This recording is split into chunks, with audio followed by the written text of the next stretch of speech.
एक समय की बात है। एक छोटे से हरे भरे गांव में दो भाई रहते थे। बड़े भाई का नाम था राजेश और छोटे भाई का नाम था संदीप। राजेश गांव में एक पीसीओ फोन बूथ चलाता था। वह मेहनती था। वहीं संदीप हर दिन घर के सामने चूल्हा जलाकर बिरयानी बनाता और खुद भी खुश होता, दूसरों को भी खुश करता। अब बात करते हैं गांव के मुखिया की। उनका नाम था धर्मपाल सिंह। वो गांव वालों को जरूरत के समय उधार पैसे देते थे, लेकिन थोड़े से ब्याज पर। जब संदीप बिरयानी बनाता, गांव वाले रोज उस महक के पीछे उसके घर आ जाते और गांव वाले, अरे संदीप भैया, क्या मस्त खुशबू आ रही है, लगता है आज फिर बिरयानी बनी है। तभी संदीप, अरे भैया, आप लोग तो अपने ही हो, जितनी चाहो उतनी खाइए, प्यार से बनाई है। गांव वाले बैठकर बिरयानी खाते, हंसी मजाक करते और पूरा माहौल एक त्योहार जैसा हो जाता। कुछ देर बाद वही खुशबू गांव के मुखिया धर्मपाल जी तक भी पहुंचती और मुखिया जी, अरे भैया, क्या मीठी खुशबू आ रही है, बिरयानी ही है क्या?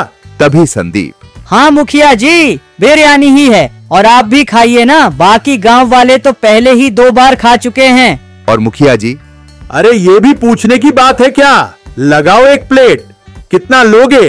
तभी संदीप, अरे मुखिया जी, आपसे कैसा पैसा, बस मजे से खाइए, सब फ्री है। मुखिया जी भी बिरयानी खाकर खुश हो जाते और फिर सब मिलकर मस्ती करते। ऐसे ही चलता रहा। संदीप हर रोज गांव वालों को फ्री में बिरयानी खिलाता और सबका दिल जीतता। लेकिन एक दिन बड़े भाई राजेश ने गुस्से में कहा, अरे भाई, तू ये क्या कर रहा है? रोज रोज बिरयानी बनाकर मुफ्त में बांट देता है, ऐसे तो एक दिन हम सड़क पर आ जाएंगे। तभी संदीप, भाई आप क्यों परेशान हो रहे हैं, मैं अपने पैसों से बना रहा हूँ और ये सब अपने लोग हैं ना। और राजेश, यहाँ कोई अपना नहीं होता, कल से ये सब बंद कर। लेकिन संदीप ने अगले दिन भी बिरयानी बनाई और गांव वाले फिर से आए, खाए और मस्ती की। कुछ हफ्तों बाद राजेश के पीसीओ की आमदनी गिर गई और उसका बिजनेस घाटे में चला गया। बैंक से लिए गए लोन की किश्तें भरना मुश्किल हो गया। एक शाम राजेश उदास होकर संदीप से बोला, भाई, मेरा काम अब पूरी तरह से डूब गया है। बैंक वाले रोज पैसे मांगने आ रहे हैं, अब तो घर बेचकर ही लोन चुका सकते हैं। तभी संदीप, भाई ये घर बेच देंगे तो हम कहाँ जाएंगे? और राजेश, शहर चलते हैं, वहां कुछ काम ढूंढ लेंगे, अब गांव में रहना मुश्किल है। अगले दिन एक ट्रक बुलाया गया। दोनों भाई सामान लादने लगे। तभी कुछ गांव वाले वहां पहुंचे और बोले,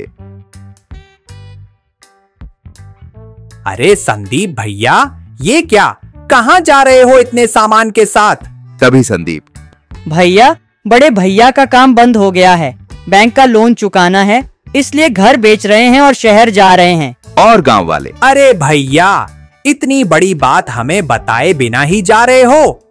देखो, मेरे पास थोड़े पैसे हैं, ले लो, घर मत बेचो। तभी संदीप, भैया आपका ये कहना ही हमारे लिए बहुत है, लेकिन लोन बहुत बड़ा है, आपसे पैसे नहीं ले सकता। तभी गांव के मुखिया धर्मपाल जी भी वहां आ पहुंचे और मुखिया जी, अरे राजेश, संदीप, कहाँ जा रहे हो? तभी संदीप, मुखिया जी, मजबूरी है, दुकान डूब गई, बैंक का लोन देना है, इसीलिए घर बेचकर शहर जाने की सोच रहे हैं। और मुखिया जी, तुमने हमें बताया क्यों नहीं? हम हर दिन तुम्हारी बिरयानी खाते हैं, क्योंकि हम तुम्हें अपना परिवार मानते हैं। मैं तुम्हारा सारा लोन चुका दूंगा, जब कमा लो तब धीरे धीरे चुका देना। ये घर तुम्हारा है, इसे कभी मत बेचो। ये सुनकर दोनों भाइयों की आंखों से आंसू छलक पड़े। तभी संदीप, मुखिया जी, आपने आज हमें रिश्तों का असली मतलब समझाया। आज पता चला सच्चा प्यार और अपनापन क्या होता है। उस दिन के बाद भाइयों ने घर बेचना रद्द कर दिया।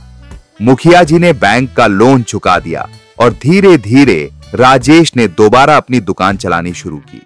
संदीप ने फिर से बिरयानी बनानी शुरू की और गांव वालों के चेहरे पर फिर से मुस्कान लौट आई। जो दिल से देता है वही सच्चा अमीर होता है और जो दूसरों का साथ देता है वही असली अपना होता है।